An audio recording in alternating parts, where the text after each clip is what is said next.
So if I just stay in here, then I'm safe, right? Because nothing out there can get me.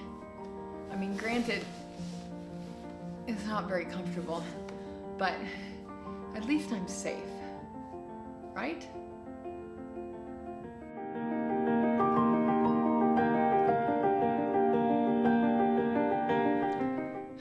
There are so many things wrong with that. Like, for the sake of time, we're just gonna cover two of them. And that is, if you stay in here, then all the dreams and talents and abilities that God has given you, well, then they stay in here too. And the Bible tells us if you take a talent and you bury it, well, He'll take it from you and give it to someone else who will use it. That would be such a shame. And then there's another thing. He's on the outside knocking to come in to pull you out, because you can't keep God in a box. But this is not like an astronaut trying to leave his box. The conditions will never be just right for you to launch your rocket. And besides, if you tried to leave with that much force, you would fizzle out before you even hit the atmosphere. No, this is overcome one small step at a time. But it begins at the place where one big scary word comes into play: vulnerability.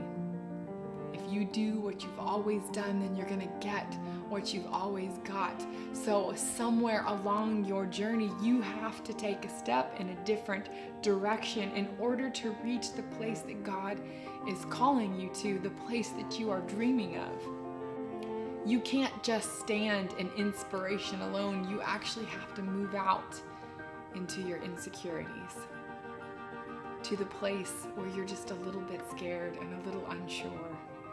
So I would like you to meet my friend Nadria as she steps out of her box. Vulnerability, for me, that's always been a bad word. It's like walking around naked for all the world to see your flaws, your failures, your shame. It's like being on the operating table, wide open, without anesthetics and the doctors cutting you open. It's like cutting a scab that's been healed over. Vulnerability, it always represented past failure and future failure.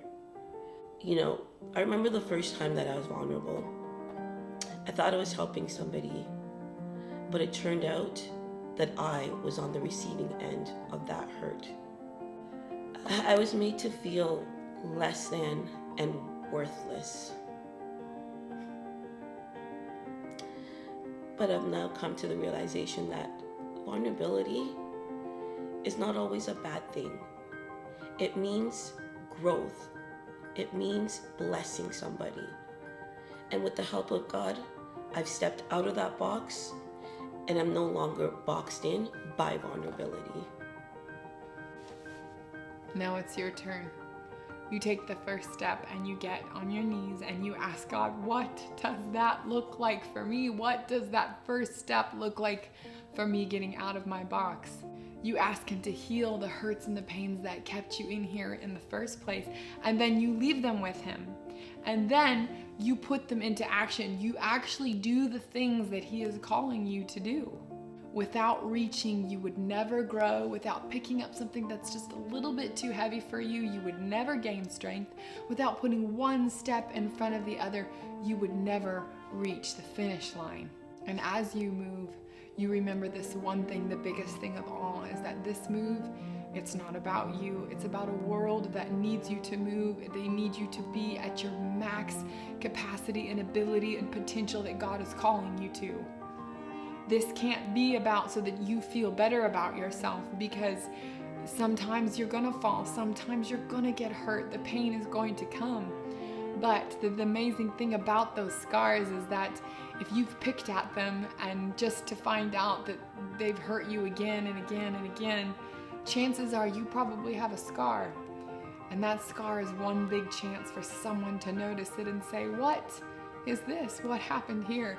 And you get to look at them and you get to say, let me tell you what Jesus has done for me. So, step out of your box.